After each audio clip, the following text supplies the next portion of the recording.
Good morning. Hello, welcome. Really pleased to be hosting this conversation today.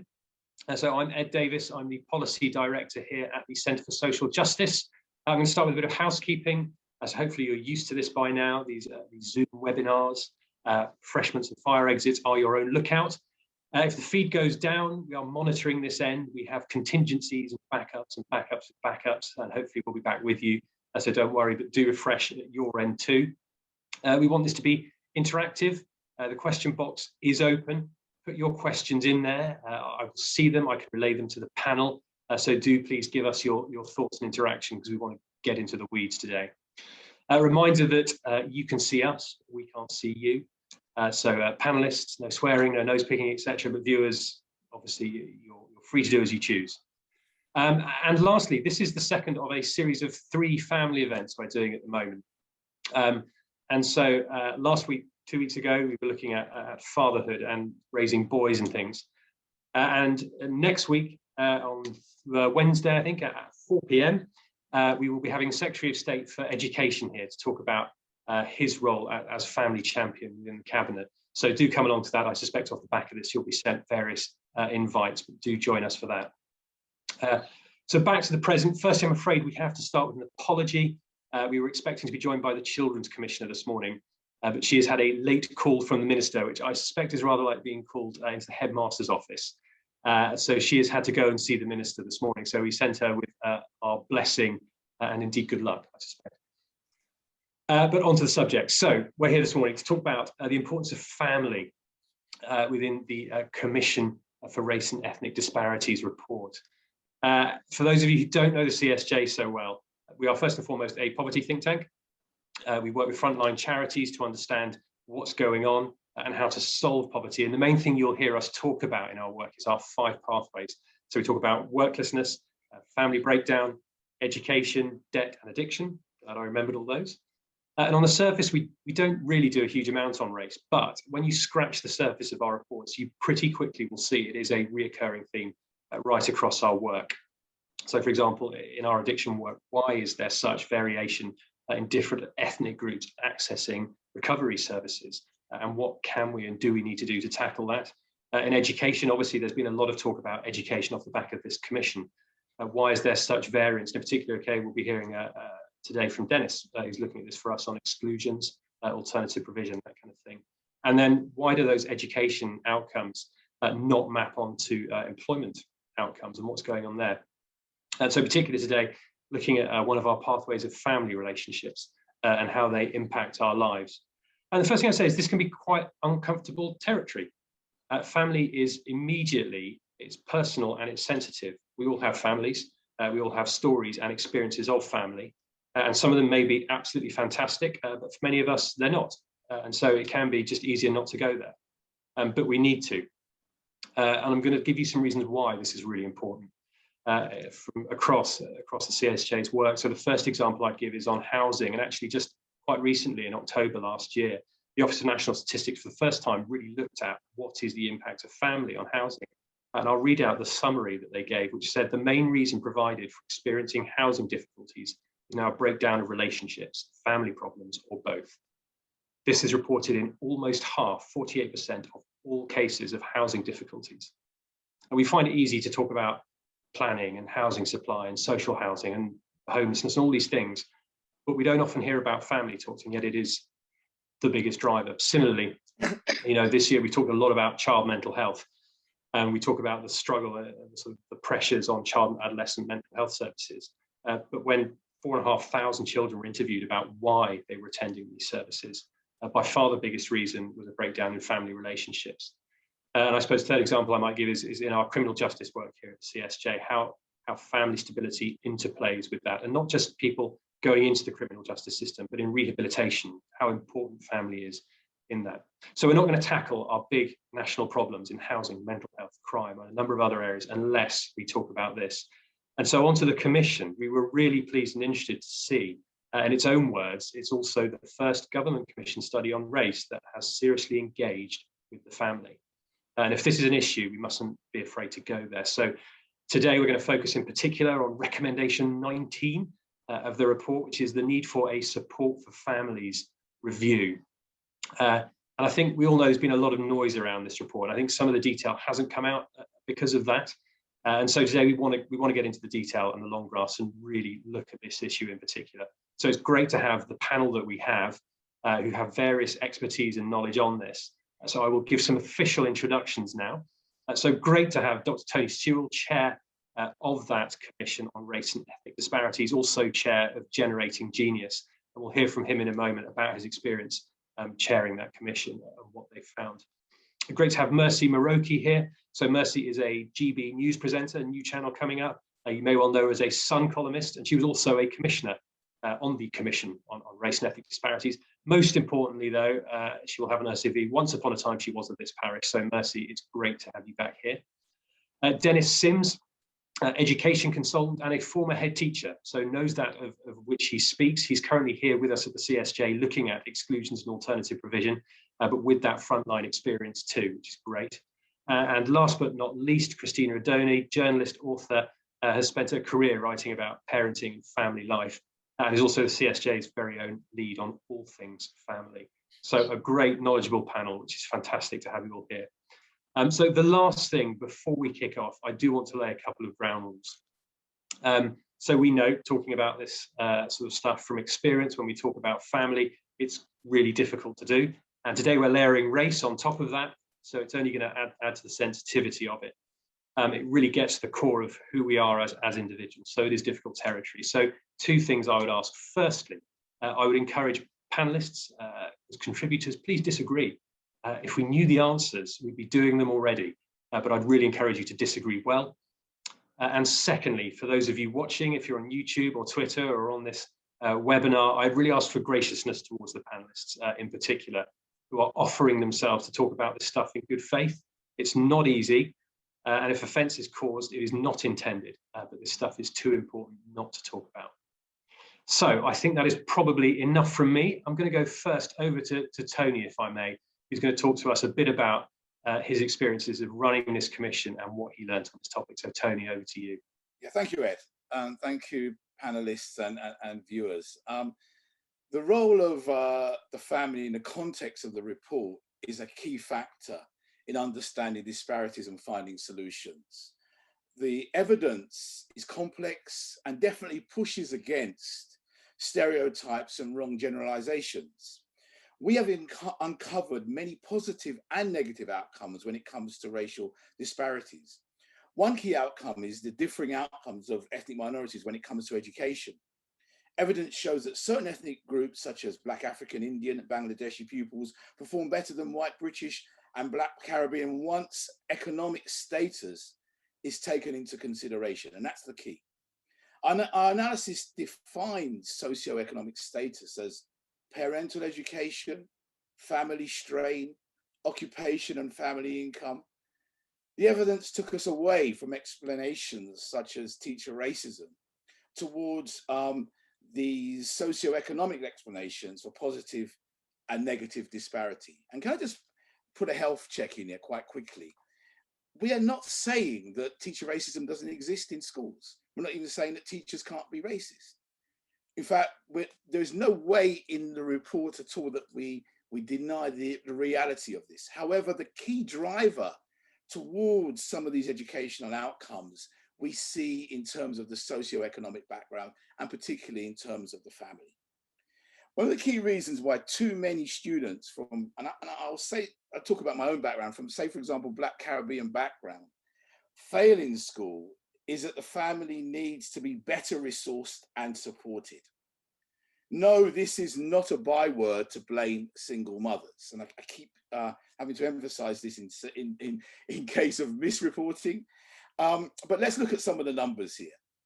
Black Caribbean families are 63% lone parents, Black African 43%, Indian 6%. We have recommended that government improve support for families who are experiencing difficulties which can harm their children's future prospects. We recommend something similar when it comes to mental health, where we have evidence that many of the extreme problems that beset Black people downstream can be resolved earlier with intervention with family involvement. The implication here is not that African families are better than Caribbean, or we're trying to do a blame thing here. However, African lone parents are still above the average when it comes to single parent numbers, yet their children appear to be doing better educationally. Our recommendation is to encourage research and lessons learned from this group so that we can learn from their success. Too often the research community has not seen that Black communities themselves can produce good practice models and a source for understanding what works. The other interesting connection is how family impacts what we call occupational preferences. We looked at the high number of doctors from an Indian background that make up nearly 40% of UK clinicians. Much of this has been driven by family encouragement, but there is a negative pressure here. Maybe they wanted to do something else and family didn't allow them. Family cultural influence can determine if high performance Bangladeshi girls go to universities outside London, or maybe aspiring Black parents don't want to see their sons working on a construction site. They're not given access to information to understand that these spaces are occupied by skilled engineers, not the stereotype hood carrier going up ladders with bricks. So the whole idea here is of information access support. We should encourage more ethnic minority students to explore the full range of educational and career options. The report has recommended better in-school career advice for Black students before they go to college. This should include their parents so they understand a range of opportunities that are on offer. These practical recommendations will be taken up by a family, I like to call it task force, that will ensure a range of agencies from schools to mental health services deliver lasting change. You can see this is a progressive recommendation. All of these are progressive. We have challenged this government with two key recommendations that will increase the social mobility of all disadvantaged children, be they from Hartlepool or Harlesden. The first is the government deploys additional funding that is targeted at measures that specifically aim to tackle disparity in educational outcomes for disadvantaged groups. That's a key element. More cash, more money. Second, the extended school day so that children can improve in terms of social capital and wider learning. Extra hours education is something that my own community, the Black Caribbean community, pioneered, and their example is one we think the government should seek to emulate. To this day, it is a resourcefulness of Britain's many ethnic minority groups who ensure that children get a rounded experience. The Commission is persuaded that the model of supplementary education should not rely on the ability of parents to buy extra hours of education or solely on the goodwill of communities to organically provide it. There is good evidence that extra hours of educational support benefit children, especially those from deprived backgrounds. And as perhaps Prime Ministers say, I kind of I recommend this recommendation to everybody. And I think that it's key that we understand that the family is key to making social mobility work and key, in a sense, to making the experience of young people better in the future. Thank you. Brilliant. Thank you, Tony. Mercy, I'm going to come to you in a moment. Before I do, Tony, I just wanted to ask something that you mentioned there, pick up on, talking about that sort of understanding what works, that actually it's not about stigmatizing single parents. There is stuff that a lot of them are doing that seems to work really well. I wondered in your commission, did you come across anything, what works? Did you see anything particular? Yeah, we did. We came across the ability of maybe, and we can pick up on say the African group, although the numbers show that in fact they have a large percentage of single parents in there, lone parents, and yet may be able to engage with the school better. I do think there is a key difference when there's that transition point from primary. Dennis might be able to pick this up. That transition point from primary to secondary, where the primary context is much more kind of, you've got more kind of engagement perhaps with parents, and then you get into this kind of almost kind of fearful world of the secondary school, where there are more children, there are more pressures, the children are older. And we found that the good practice really is those parents that are able to continue that relationship with the school in a positive way. And it's really that ability to continue that. And we found that parents who are able to do that, that's a way in which we can go forward. So yes, we need to find out more about how those parents do that, and they're coming from poorer backgrounds, but yet they're still able to do that. And we need to uncover why and how they're doing that. Brilliant, thank you. I want to bring in Mercy at this point. Mercy, you've obviously you were on this commission, you sort of been through the process of that, but also you've written about this in your Sun column. You've written about your own experiences as a single parent and how that's impacted your sort of take on this. It'd be really good to hear from you now a bit about how you see this. Thank you, Ed. It's great to be here, and I think this is a really important conversation to be having. I think we're really bad in society at understanding what it means to be a single parent. And that's further complicated when you bring in race to it, because, you know, as you point out, it's a really difficult conversation to have in the first place, let alone when you start bringing in Black single mothers, you know. So it is a difficult conversation. And, you know, I have a couple of points really to make about some of the reasons why we're poor at understanding what this single parenthood, lone parenthood concept really means. Firstly, I think we need to move away from the language of understanding single parenthood in a sort of marriage versus single parenthood sense, and talk about parental involvement and parental absence. And the reason I say that is because I think this idea of marriage versus single, you know, measuring single parenthood by whether you're married or whether you live with the partner, it doesn't really get to the crux of the problem, is what are the parents' relationships with their children, which is the most important thing. Because, for example, you can have, you know, two families and both are on paper single parents, but the father in one might spend, you know, several days, see the child several days a week, might have the resources and, you know, to be able to develop that relationship with their child, and the skills to do that. And in another family, there could be absolutely no contact with the father at all. And, you know, we can't say that these two groups, just because they fall under this single parenthood banner, have the same needs and require the same level of support.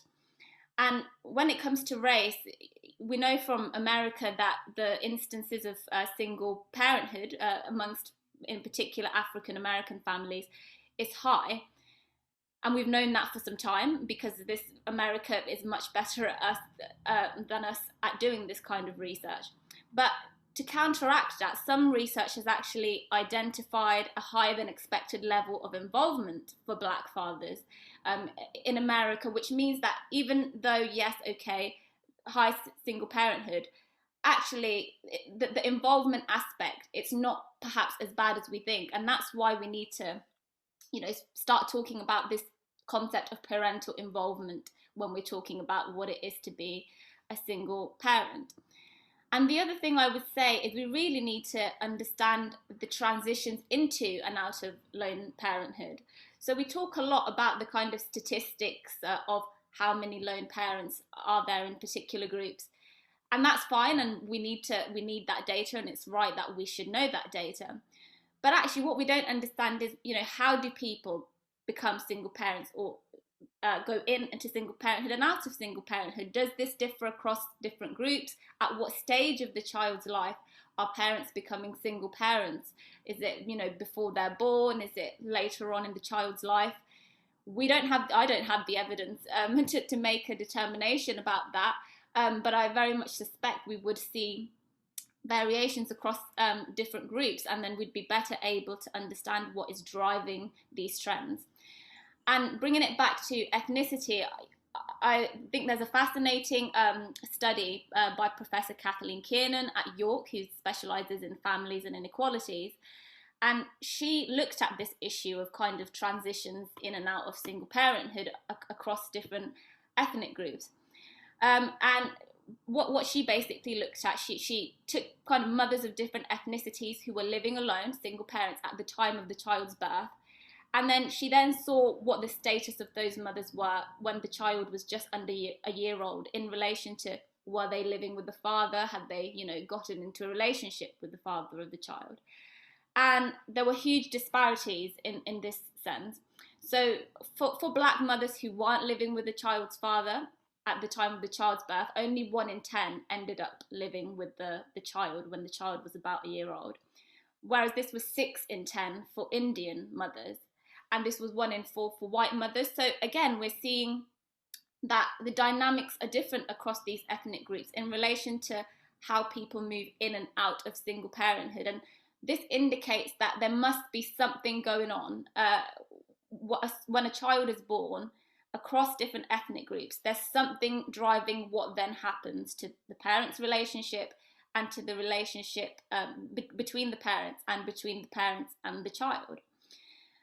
And so we need to understand, why is it some parents are able to reconcile, why is it they're able to live together? Because it can't just be it's not a random trend, let's put it that way. There has to be something driving these patterns across different ethnicities. And so what I would say, we need to understand family structures better, why it is that some families face barriers, how they can be better supported, and that's with the focus on the parents' relationship with their children.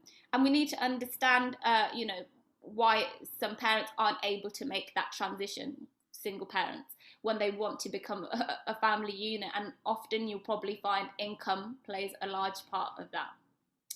So recommendation 19, as you started by saying, this support for families review, looking into family dynamics, the role of culture, the role of socioeconomic pressures, the role of fatherhood, that's what we've recommended.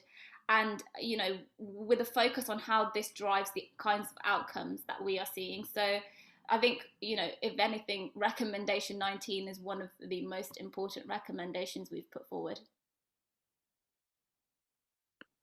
Brilliant, thank you. I'm going to go to Dennis in a moment. Before I do, I'm going to be a bit mischievous if I can, because we like recommendation 19, but sometimes at the CSJ, I think if we're not quite sure what to say, we recommend a review or a minister, or indeed, if we really want to go there, we'll go for a royal commission, and sometimes it feels like we're kicking the can. Is there any part of you that thinks, is a review enough? And I'll come to Tony as well on this. Are we happy with a review, or do we think it would have been nice to go a bit harder? Can I just come in there? Believe me, review is not a kind of, we're not doing a, sort of kick it down the can, kick the can down the road sort of thing and not deal with this. I prefer the term task force, really, in the sense that we kind of know, and Mercy's articulated well, some of the complexities around this. I more passionately believe that, for example, with the issue particularly of if we call it Black mothers in a sense, or Black fathers as well, because you can have men in the single parent situation. I do think that there is an issue about work, and strangely, the amount of, it's not actually worklessness, it's actually almost too much work. You get parents doing 2 or 3 jobs and unable to really kind of sometimes engage fully with what they need to for their children. And so I'm really up for, how do we get resources to these single situations? I really do think it's about poverty. I really do think it's about cash and resources and expertise to these contexts. And I would love to have a task force that said, look, identifies what it is, and then says, right, these are the resources that we deploy to go and help people in these situations. I really do believe it's as practical as that. Brilliant, thank you, Tony. Mercy, I don't know if you want to add anything to that. Yeah, no, I would agree with Tony, and what I would add is that you'd be hard pressed to find areas where there is as little that is known about them as this area of kind of, in the UK particularly. You know, we do all sorts of research all the time, but this is an area that we really haven't touched, families generally and families and ethnicity in particular. So in that sense, if there's an area that warrants more research, I know we say more research all the time, it really is this area. And as Tony says, you know, this isn't just let's do a bit of research and publish a report on it. This really is about focusing on how then you kind of put that into practice and, you know, put resources into, you know, tackling the areas you identify. Can I just say one other thing?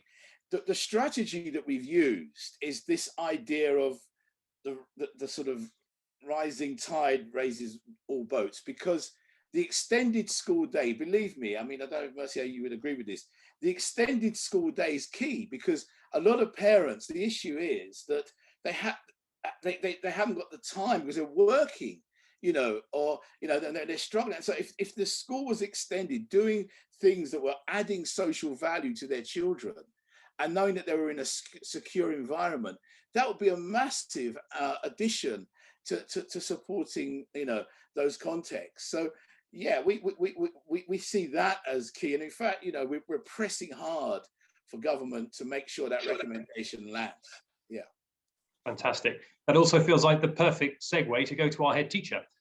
So Dennis, if I can come across to you, and I suppose sort of the question to you is how you see this family issue has impacted the families that you have worked with in school, and you're seeing it now from a research perspective, but you've had that first-hand experience as well. Yeah, thank you. I'd love to pick up on that. So during my career, I have definitely found that a stable, supportive and resilient family can support a child's attendance, their social and emotional development, and of course their academic performance. And whether that's the development of reading skills at an early age or the shaping of their aspirations, parents and carers play a significant role. A large-scale study into alternative provision in 2018 by Mills and Thompson found that in some cases, the family dynamic played a crucial role in a child's behaviour, in their well-being, and also in their engagement with learning. When I've worked with excluded children in particular, a key factor influencing their ability to succeed, whether that be in their education at school or in their future employment, is their ability to be able to build positive relationships. So when those are modelled at home, it increases a pupil's likelihood of being able to do the same both at school and in the workplace.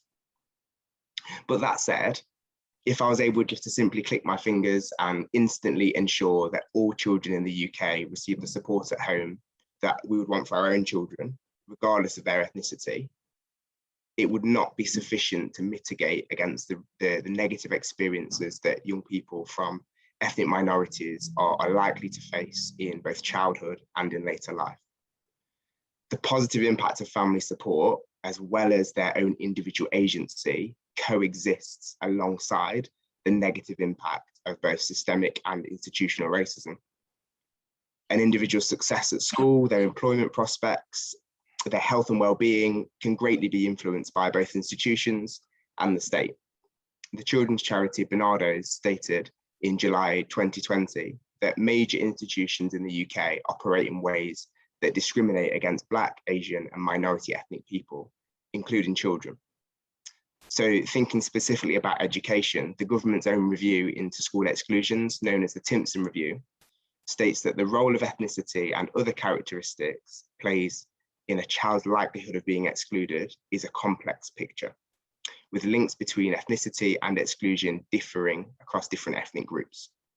And from that report, I found the most striking statistic to be that Black Caribbean pupils are 3 times more likely to be excluded from school than a white British pupil. And that even when you control for all of the factors, including socioeconomic background, Black Caribbean pupils remain 1.7 times more likely to be permanently excluded from school. So clearly there's so much more work to be done in schools to tackle this. Also, through freedom of information requests sent to 201 councils and a fifth of England's Multi Academy Trust, it was uncovered that there were 60,177 racist incidents experienced by children over the past 5 years. And because of the way that information has been collected through FOIs, it's likely only to be the tip of the iceberg. I think one thing that I really want to highlight in the session is that if two groups of pupils achieve broadly similar academic outcomes, but one group achieves said outcomes whilst also experiencing racism, then this won't be shown in the data. The emotional and mental impact of racial discrimination is not visible in the outcomes data, and it definitely shouldn't be overlooked. So rather than looking at family structures or academic outcomes in isolation, yeah, we definitely need to have a much broader conversation about some of these complexities around racial disparities and the real experiences of young people from ethnic minority backgrounds in 2021. Brilliant, thank you, Dennis. And I wonder if I could just, there's one statistic in there which just seems incredibly high. That's 60,000 racist incidents over the last 5 years, and those were just the ones reported and collected through FOIs. I just wonder, in your experience teaching in schools, what was the sort of thing you might have seen? Yeah, so these 60,000, they range from physical violence on one extreme, and I guess racial slurs on another. Yeah, they are not necessarily always going to be reported, and I know that's something that we're well aware of. The data can only give us a partial picture, but even with the ones that we know about, there's still far too many, and that's why I'm really passionate about seeing more work to tackle that. Brilliant, thank you, Dennis. Christina, I'm going to come to you before opening it up, and just sort of a nudge to everyone watching as well. Do put questions in the question box on anything you have or anything that's been said. But Christina, family is your day job. You've been doing this for many years. It'd be really good to hear from you some of your reflections on this as well. Well, can I say from the outset that this is tricky territory for me. I'm the daughter of divorced parents. I'm married to a divorced man, yet I promote strong families and marriage. And today I'm trying to address race and ethnic disparities in my adopted country, even though I am an outsider, the daughter of an Italian father, a Swedish mother who was raised in Washington, DC. So I plead for tolerance. If my language sounds clunky at times, I mean no offense. In fact, I mean the opposite. Praise and plaudits for the Britain where today families are far more likely to be made up of parents from different races and ethnicities than ever before. In 1966, a British social attitude survey asked the question of white respondents, would you mind if somebody you were close to were to get married to somebody from a different race or ethnicity? And 66% of respondents answered yes. 40 years later, that percentage had shrunk to 23%, which is, of course, 23% too many. As Dennis has pointed out, we need to understand the different factors that converge in shaping any individual's experience. Race, gender, religion, but also family are key elements in this intersectional approach. We can't look at a Black Caribbean child of a model marriage and predict that racism will not hinder their progress, just as we cannot look at a white boy raised by a lone parent and predict that they will fail. What we can do, however, is strengthen a child's hand by putting policy in place that strengthens the family. And here, I think the recommendations made by the Commission will make some important contributions to the lives of all minorities. Extending the school day, as Tony has said, will channel children's attention and energy in those crucial hours, 4 to 6 p.m., when we know from police constabularies that most youth offending takes place. Given that gang crime disproportionately affects Black communities, this will help erase one important disparity: safety. A second recommendation, giving families more support and resources, is also welcome. We at the CSJ have long campaigned for this to take place in terms of a family hub. Local centers where a multitude of services are co-located to help not just parents with infants, as was true of the children's centers, but parents, grandparents, babies, but teenagers too. Here, through one open door, parents can find support for their health, for their mental health, for making a housing application, or how to deal with debt. In addition, the CSJ has suggested that family hubs could house birth registrations, which is an almost universal moment when couples come in and engage with authorities. What we could have is a conversation about how challenging a new birth can be, about how important parenting is in determining a child's outcome. The hub can signpost to services within its site, but also in the wider community.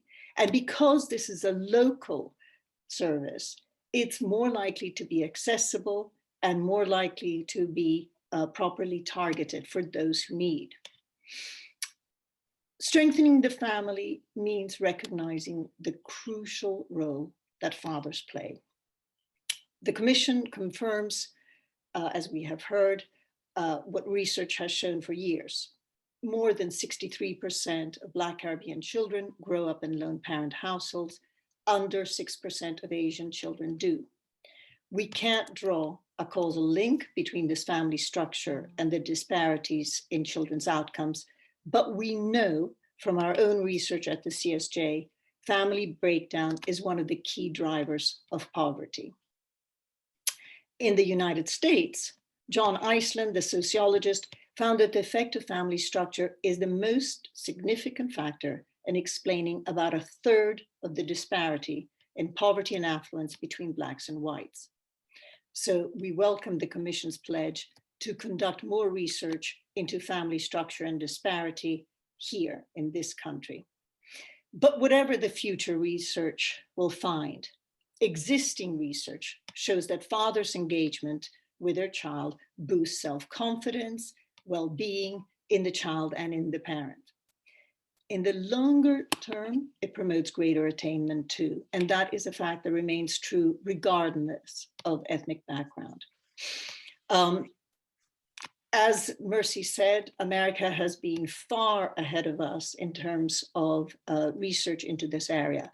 And the famed Harvard economist, Raj Chetty, has found that one of the strongest predictors of a gap in adult income between Black and white men is about, it can be traced back to the presence of fathers in their neighborhood. Black boys who grew up in neighborhoods with lots of Black fathers were much more likely to earn the income of white men when they grew up. It is therefore, I think, absolutely essential that we rewrite the way the state deals with fathers. And I think the Commission could have made more of this. A CSJ survey showed that more than half of all fathers reported that midwives never addressed them in their antenatal visits. A majority reported feeling sidelined and ignored by infant services. And an analysis of language used in the NHS literature around pregnancy and childbirth had tons of references to mothers and mothering, but very few references to fathers. We need to engage with fathers more. We need to ensure that health visitors and midwives and all services dealing with pregnancy and infancy use the right language in the community they operate in. Well, government can play a crucial role in erasing disparities, but to do so, they really must commit to supporting stronger families. Brilliant. Thank you, Christina. That's really helpful. And we're going to open it up any second now to wider questions. But before we do, I just wanted to come back on that issue of language that you mentioned and how we talk about it. And the first thing you said was that this is difficult personal territory, but it's also what you do for your day job. I just wondered, in terms of not what we talk about here, but how we talk about it, what are the lessons you've learned on this, how we talk well about family? I think what we can talk about is neuroscience, and that completely removes stigma and it completely removes judgment. What we've learned is that relationships are absolutely crucial for outcomes. the new way of speaking about adverse childhood experiences, which can predict how a child, not only a child's outcomes, but how a child feels, their self-confidence, etc., shows that all it takes is one strong, positive relationship with a grown-up to help the child overcome even the most severe adverse childhood experience. And when you think that actually a child's relationships are most likely to be with their parents, you can see that talking about families makes sense from a neuroscientific point of view, because here is the strong relationship that can be forged to overcome even the worst backgrounds. What's so striking, and I've just finished a report on children who go into care. How can we safely keep them from going into care? And this is another area where Black Caribbean children are overly represented and Asian children are underrepresented. But what we found was that again and again, social workers, because of the sensitivity of talking about family and family structure, would not ask very crucial questions like, how do you feel within your family to a child who is at risk of being taken away from that family? What is your parents' relationship like? What kind of family do you have? Is it full of wonderful next of kin who live next door? Or are you alone with your siblings almost every day? So because we are so worried about sensitivities, maybe the best thing to do is to cloak it in, when we talk about family, is to cloak it in scientific language and to say, relationships are key. Those first relationships are even more key.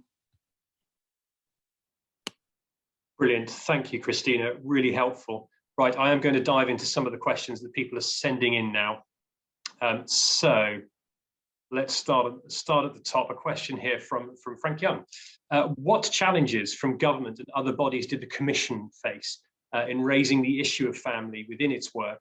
And what are the lessons here for promoting family across policy process? So I suppose, Tony and Mercy, as you sat on the Commission, that one goes to you first. I don't know if Mercy wants to take it. I mean, the question about challenges, I don't know. I mean, I don't think we had any challenges necessarily from the government, because the government, this was for them to implement. So we had to really look at the data that we got, and from that data come up with recommendations that we thought would work, and from the evidence that we saw. And I think that for me, I think that the challenge that perhaps we face in this area is that we need schools or kind of some mental health agencies, things like that, to be free of I suppose some of the fear of going into this area, and then be able to do it not in a judgmental way. And I do think this has been the problem, that somehow there's a mistrust that once the F word is used, that somehow we're going after blaming the victim. That term keeps coming up constantly, blaming the victim. And I want to really passionately say today that this, and also this idea that this is racism in the school versus family. These strange kind of dichotomies that are brought up. It's not that we in our Commission definitely feel that racism exists. Dennis has outlined it, but and we commissioned Steve Strand, Oxford University professor, to look into this area and to control for these factors. And without any doubt, I think he's probably changed his mind in some ways. He came up with a clear issue that we've got to go into this area and help. And I just feel, so it's not so much government agencies. I would say I mean, Mercy might be able to say this herself. I would have thought it was parents themselves saying, look, give us some support here, please. We can do a lot of things, but we'd like government, and we'd like some of the schools to be spaces where they're extended so we can work better. You know, just make the whole thing easier for us to operate in. And I just think that that's fair. Mercy, got anything to add to that? Yeah, I mean, I would add that family was not one of our kind of core areas we were looking at. We were looking at crime, we were looking at health, education, and employment. And it came up through looking at the evidence in those 4 areas as a driving fact, an underlying factor. It repeatedly came up. And so, you know, we didn't get any pushback because this was just something that was coming up in the data, basically. And I think the pushback really, as Tony alludes to, is more a societal thing, if anything. And because this idea of family is very much cloaked in kind of, or seen as such an ideological concept, and as Christina says, we should be talking about the very tangible, very scientific family in almost a scientific way, because it's relationships are so scientifically fundamental to, you know, the way we feel, the way we interact with ourselves and the world and institutions. And so I think when you look at it from that perspective, you really just can't push back against it. Brilliant, thank you. I'm going to bring in another question here. This is from Andrew Salou. And he's talking about this word breakdown that we've used quite a bit. It's a sort of the phrase family breakdown. He says this is something to be avoided. Can we talk about separated parents and couples instead? Mercy, you've touched on this about what that looks like. What is the better way of doing this? If we need to win hearts and minds, not alienate parents who already feel judged, is separated parents and couples actually a better way to do this? Mercy, I'll come straight back on that, yeah. Yeah, I think for me, I've been surrounded by a lot of what might be considered family breakdown. I grew up in a single parent home. A lot of my family members have become single mothers. I'm a single mother. So I do feel like family breakdown, it's too much of a catch-all term to capture the range of reasons people, you know, end up not being together, parents end up not being together. I think there's definitely scope to look at what sensitive language can we use that doesn't alienate people, because nobody wants to, you know, mothers already feel guilty, I think, single parents, when they've not ended up with the father of their child, because that's not something, you know, most people set out to do. They don't set out to for their relationship to break down and for their child to go through that. And so I think being told, you know, you've broken down your family or anything that implies that, it's not, I think there's better terms that we could be using. So yes, I guess the answer to that is yes, we definitely need to find ways to be more sensitive to these people and actually just engage the cohort of people we're talking about, which we probably don't do enough. We don't engage single mothers on talking about what they want and what they need and what they want to see from the policy debate. Brilliant, thank you. We're getting lots of questions in, so I'm going to move on swiftly. The next question is from Claire Coutinho. So thank you for putting forward your exceptional data-driven report. In terms of parental attitudes to education, so coming on to the education factor now, we know this is one of the key drivers of outcomes, and yet not a lot of policy time is focused on this. Why do you think that is? E.g., is there an institutional view that this is too difficult to solve? Were there any particular practical solutions or barriers that you found? If I may, I'm going to go to our head teacher first on this. So Dennis, and then I'll come back to you, Tony. But Dennis, do you have any views on that first? Yeah, I think that one of the issues around this is whose job is it? Whose role is it really to support families? And there are some fantastic examples of work being done by schools to support families, whether that's at the transition stage that Tony mentioned from year 6 to year 7, or at early foundation stage, or even the options process going into secondary school and thinking about subjects and future careers. There's some fantastic work being done, and I signpost to Reach Academy in Feltham, who often have parents in school spending time with children and being able to see modelled practice by education professionals on things like story time and different things that they can then model and reinforce at home. But really and truly, I think it's currently on the schools thinking about how can we do this and what should we do. And I think if schools aren't resourced effectively or don't have the skill set necessarily to support parents, then that's when you have areas and examples when there's not enough happening. So I think there's definitely more scope for schools to do that, but perhaps other bodies and definitely signposting to the charity sector to resource them to better support it. But I think somebody needs to have the bird's eye view of this and really take a hold of the problem. Yeah, can I really agree with Dennis on this? But can I call out for a real practical intervention here around careers development?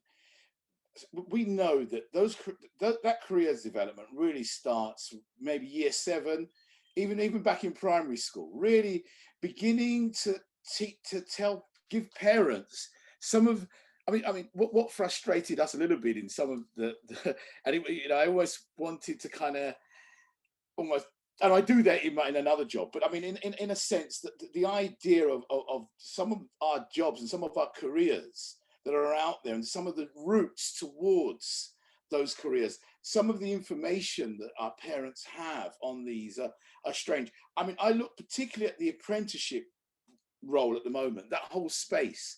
We've got evidence that in fact lots of black boys are not entering those areas that really are now, especially with now the kind of university kind of offer not being as great as it could have been. Couldn't we give more parents some of that information? And I'm actually talking about even some of the high aspirational parents about different routes towards careers, because somehow I think some of our parents have been locked into some stereotypes about jobs and how they get there. The other thing, Dennis, and I do agree with you, there is a whole issue about who you know, networks, and how all the game plays in terms of careers. And we need to be much more, I mean, we have a situation where perhaps middle-class parents, even certain ethnic groups even, have more access to these types of networks towards careers, how you do it, what you need.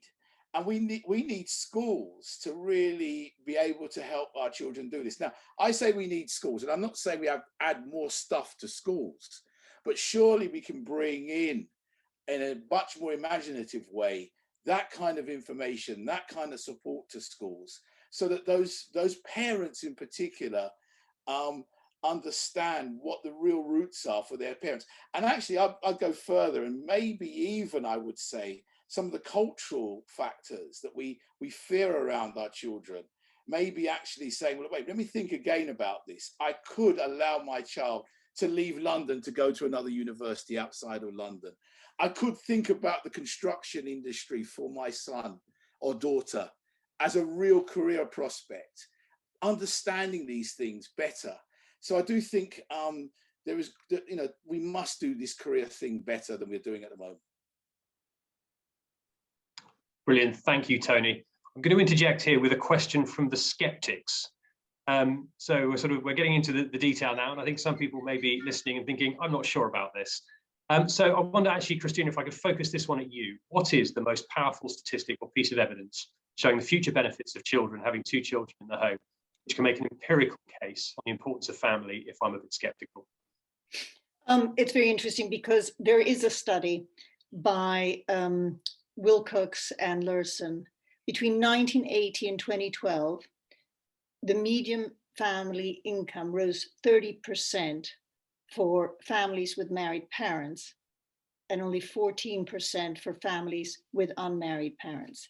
So if you want a materialistic explanation for why, or a materialistic reason to keep marriage going, it's because it's one of the strongest predictors for income.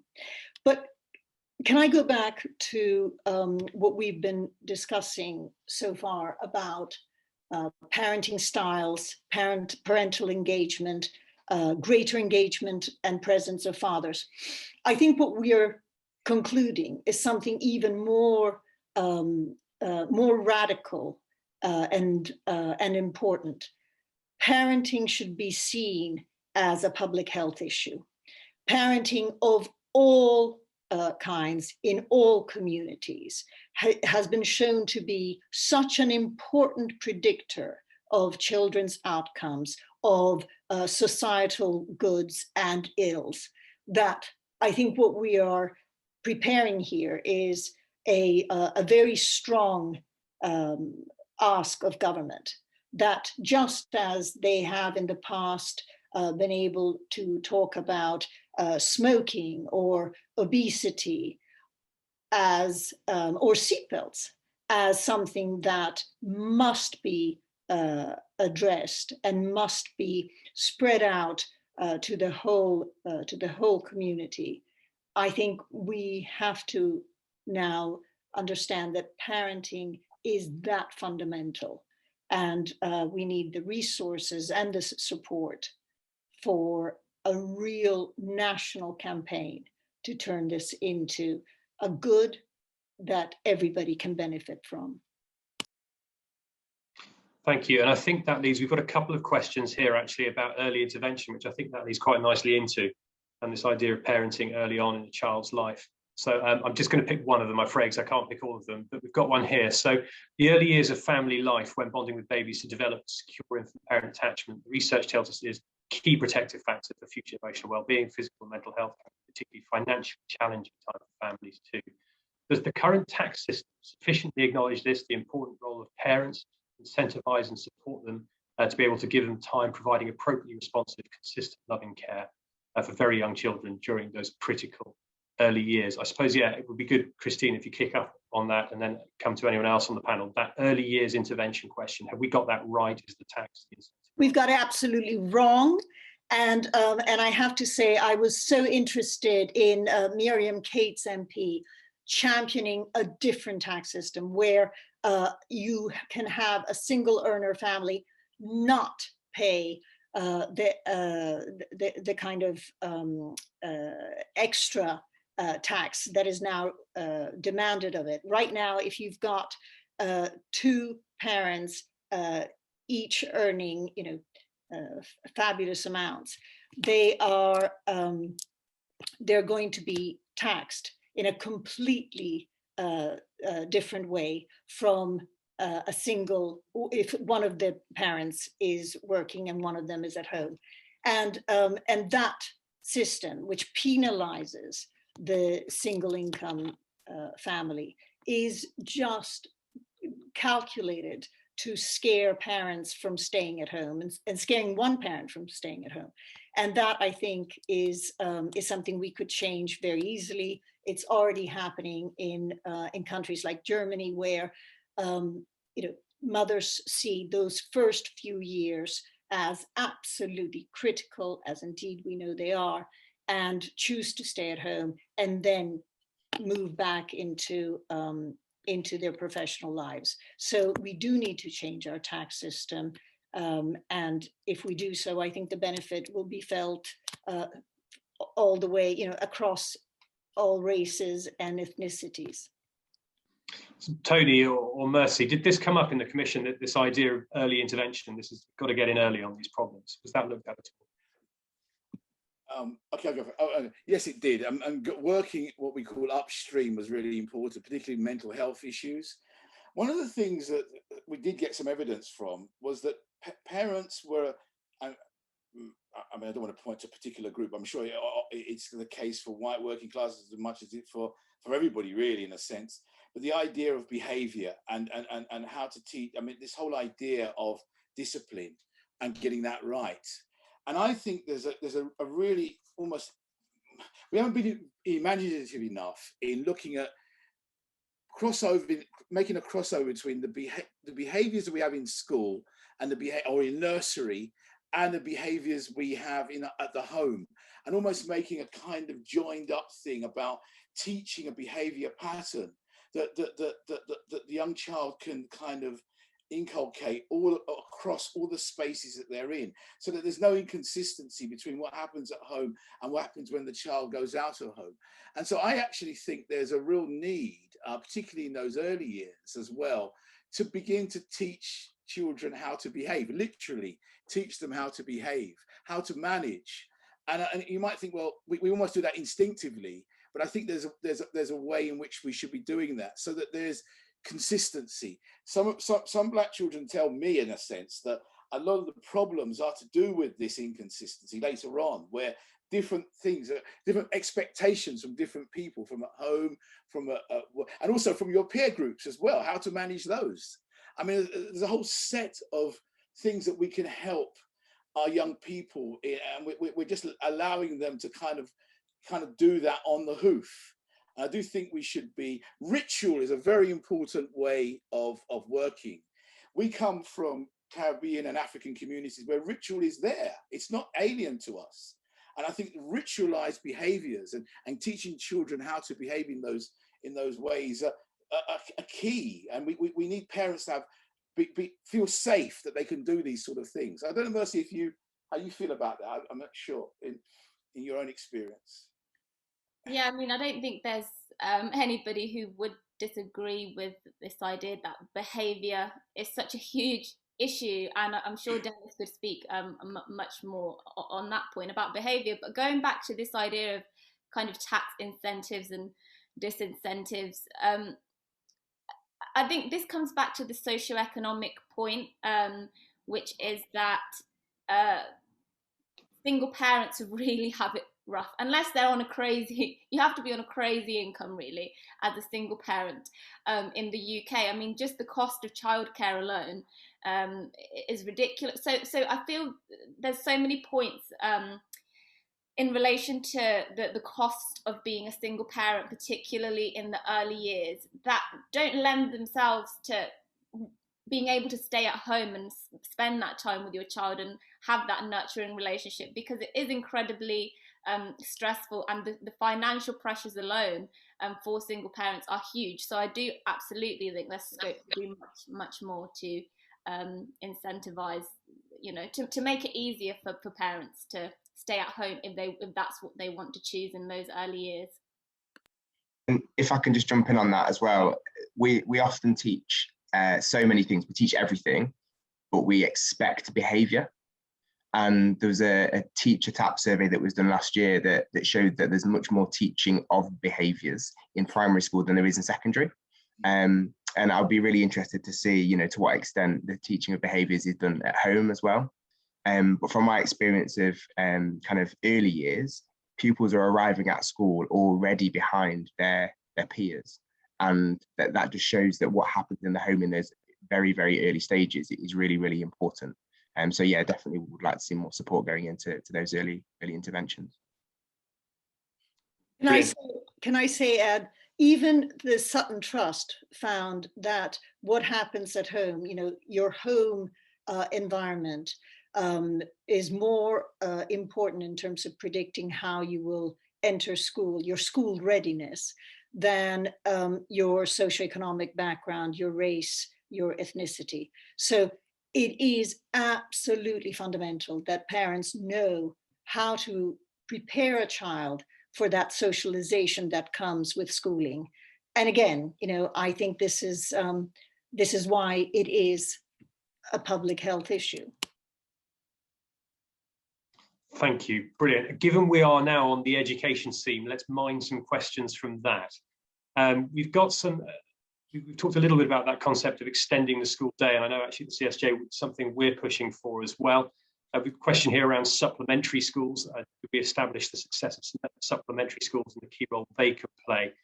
I wonder if I start with you, Tony, just expanding a bit about that extended school day, that actually it's not enough to just have 2 more hours a day. What does it really look like? What is it you provide in that time? Who provides it? How would that play out in reality?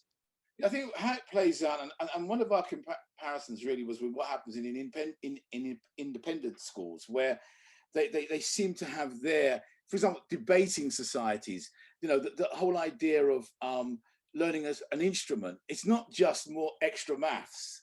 This is about really getting into the whole idea that you can be a rounded person and have that extra that you can get. Even learning a foreign language, it's in that space that we think that the school can provide this. Now, who does this? Well, I did model here about supplementary schools, and ironically, the Caribbean community in particular really being an engine behind that, and bringing the communities more into schools, and and running those services. But I do think they can't be done on the cheap. I do think they should be ones that are excellent. I do think individual schools should be able to work out what they need as extras. But I do think this is key to the development role of young people. But linking it to families, what it does is it's not just a babysitting service so that mothers and fathers can work extra hours. What it is a real kind of need to add value to those children's experience and actually give them the almost that extra that other people in other schools and other settings have. It's really to do with fairness amongst anything else.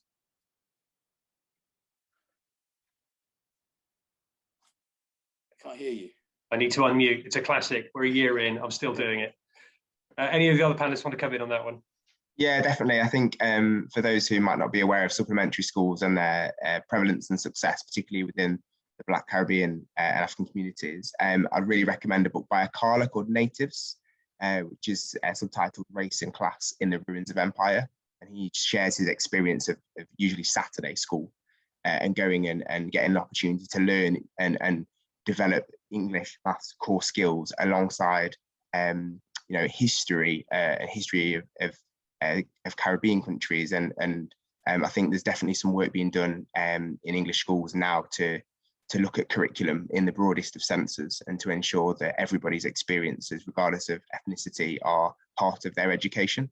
And I think, an increased enrichment offer after school for pupils is definitely, it can only be a good thing. But I'm not sure whether what else we can do in addition to that we're going to close some of the gaps around some of the racial disparities. Thank you. While I've got you here, Dennis, we've got a quite detailed question here on exclusions. So I'm going to field this one to you and then also to the Commission. So what it talks about is actually the discrimination in the appeals process. Appeal can only be made on the grounds of send and not on race. Given the fact that other forms of appeal are costly and in many cases acts as a barrier for families wanting to contest an exclusion, should we look into this a bit more? What's going on here? I wonder, Dennis, if you could answer that and if we come back to the commissioners on whether they looked at this.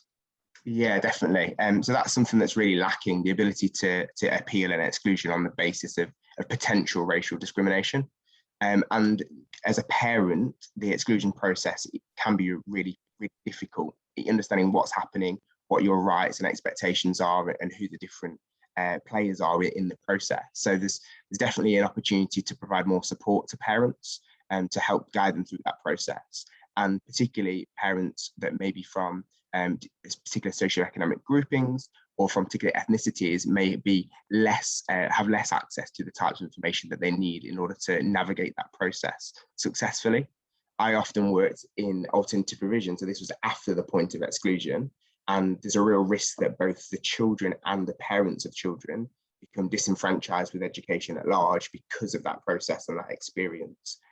So yeah, there definitely needs to be more work done there. And I think one thing that could be looked at is free support to parents in that case, and also access to whether that's an impartial advisor or even looking at the use of an ombudsman that can oversee those processes. But definitely, there's no reason why race shouldn't be one of the reasons why you could at least appeal and have the process looked into once it's been concluded. Brilliant. Tony or Mercy, was this something you looked at inside the Commission? Yeah, we looked at exclusions and we did look at the numbers. And one of the things that I agree with Dennis that obviously any fairer outcomes is interesting. But look, I am actually more focused on almost preventing exclusions, and that route of it must be a terrible experience of having that on you is not to be underestimated by any means. But I think what we must do is try and get into that space of prevention. And this is where I think the family engagement is important, because it really is that run-up point to an exclusion or a suspension, or what you want to call it, in terms of an outcome. So I think that we have information, we have data, we have experiences where, in fact, if we were better at getting parents involved more in the school, particularly secondary school, And that's one of the things we recommend mainly through the family task force, that they would be able to get parents inside the school, negotiating and dealing with the issues around their children, so that it's less antagonistic, less of a kind of hostility between school and parent. Once we start getting that working, I think that's really where the answers lie, really, and that's what we looked at. Can I jump in to this, Ed? I looked at exclusions when I was looking at children at the risk of care, and I agree completely, parents are key. But one of the issues was that teachers were scared of finding out if a child who misbehaved to the point where they were considering exclusion. Teachers were loath to ask, ooh, is this because there's something going on at home that is troubling you, or is there some trauma? And in a teacher tapped survey that the CSJ has conducted and that is about to be published, a majority of teachers said, we feel ill-equipped to deal with trauma. We feel that we would love to be trained in understanding what makes a young man or a young woman misbehave in school. We just, we haven't received this training. And what was fantastically interesting was that in Wolverhampton, the virtual head who had all the schools in Wolverhampton in his care, decided that they were going to have trauma training awareness. And all the schools, every member of staff, including dinner ladies, including counselors, all had to learn what trauma was and how to ask the questions that would reveal why this child was acting up. And guess what? Exclusions were reduced to a third of what they'd been the year before. So I think that there's very practical steps that we can take. And again, it's all about daring to ask, what's your family like? Brilliant. Thank you, Christina. I'm conscious that I've been told to try and finish this in 7 minutes' time. And we have an awful lot of questions we haven't got through. So what I'm going to do is I'm going to throw out a few headlines and give you all a minute to come back on anything I've said or anything that has been said here. So a few of the questions I haven't got to, they're around the growth in criminal exploitation that's happening at the moment. There's a question about what is behind the different rates of lone parenthood. We've talked about they exist, but actually coming back a step, what's behind that? We talked about institutional racism. What is that? Can we define that? Mental ill health being as much about your circumstances, things, whether that be family or race, maybe more than actually a medical thing. And the messaging of the report itself, the commission, and to reflecting on that, is there anything we do differently?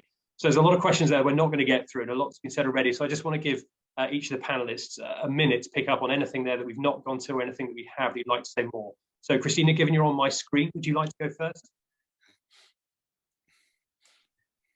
Yes, I'm interested in the question about why lone parenting. And the reason I'm interested in is that every survey we've conducted shows that still today, young people see marriage as their ideal form of relationship.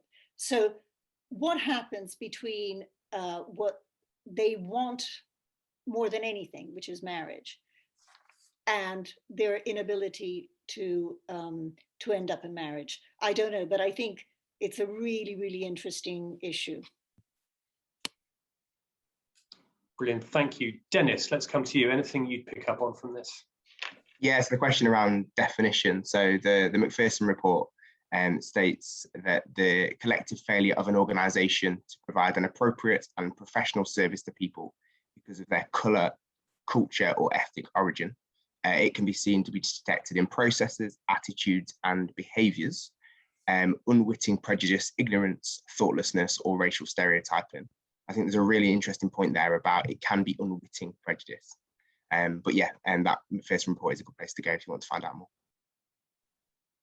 Brilliant, thank you. Mercy.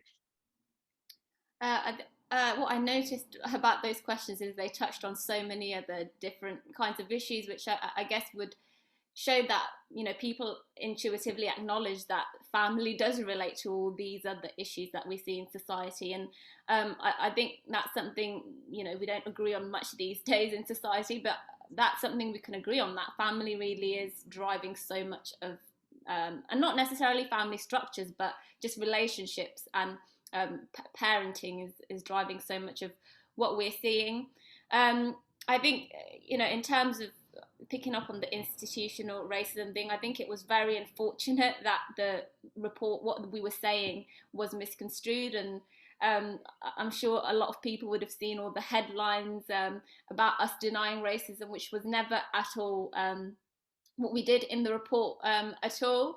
In fact, we acknowledged racism does exist. We set out our own kinds of definitions, sort of understandings of different forms of racism. So, you know, what I would say is this is not a debate about, you know, does racism exist? Is institutional racism a legitimate concept? That's not what this should be at all. What we're saying is that family, we saw that family, as well as other factors such as socioeconomic factors, were the key sorts of drivers that we can really target. So that's what I'd like to finish on, because I know we did receive a lot of backlash and the report was misconstrued, very much so. Thank you, Mercy. So Tony, I guess same to you. Yeah, I mean, can I just say one thing? And this is that a lot of people have not read this report. They've read other people's version of the report. And then they are shocked. I'm getting now, I mean, this is really, hopefully the turn. Honestly, I mean, I just looking at a text, I shouldn't be looking at text while doing this, but journalists telling me that, oh, I've read the report now, I didn't really understand it. And I think that when you pivot towards the recommendations, these are progressive. And the other thing is, I'll just say, is that this is not some kind of patsy for the government. They're going to have to sweat on this, you know. I feel sorry for Boris Johnson when he looks at this report, because he's going to have to find real cash. He's going to have to find real resources. And I would urge people to lobby the government to make sure that these radical, let's put it this way, progressive recommendations, yeah? One, and the first one, and Dennis mentioned racism, our first recommendation in this report is to give the EHRC more powers, particularly for online racism. It's the first one. It's making the watchdog of racism more powerful. You can't get any more sterner kind of backing of anti-racism than that. And the other issue is here, what we've done in this report is we've gone and we've dared to go where other people didn't want to go. We know Black mothers will tell you, Black fathers will tell you, they want a better outcome for their children. They don't want a worse outcome. These people are working so hard.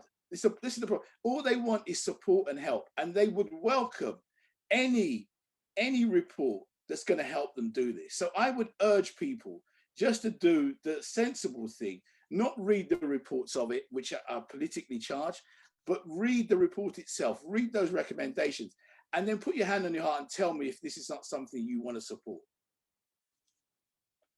Brilliant. Thank you, Tony.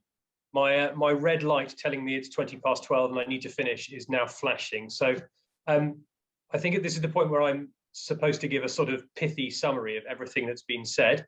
And I won't even attempt to do that. I don't think there's an awful lot of meat to chew on there. So thank you very much for that. Sorry if I didn't get to your question. I'm conscious there were a lot of questions in there and we haven't managed to get to all of them in detail, but I hope we've managed to get to enough of them for a good conversation.